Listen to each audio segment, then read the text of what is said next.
My, keď sme začínali, sme dostali ponuku od takého českého manažera, Petr Ružička sa volal, a on nám volal, že chalani, že teda, že idete do Nemecka hrať, že turné. 7 koncertov a pojete s takou americkou kapelou KPF, Craft Peasant Farmers sa volali. A že jediné, že musíte ich nabrať v Chebe, myslím, a sme vyštartovali a prišli sme do toho Chebu a oni nastúpili k nám do auta, takí traja chalani a tak sme začali kecať, oni tak po chvíľke, že no čo, ktorý je z vás bubeník? No my, že ja, dobre, máš to napočúvané? Ja, že jakže napočúvané?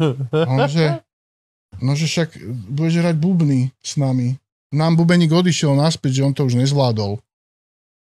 Ja, že neverím. Tak normálne kazeta, oni to mali už pripravené, kazeta. Boli pripravení na teba, že budeš nepripravený. Kazeta vo Voyageri, to sme išli takého, takže Chrysler Voyager. Tam som to normálne poctivo počúval.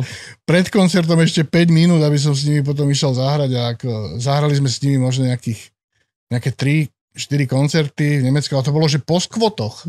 To ste mali honorované? Minus 17 000 korún slovenských to stálo.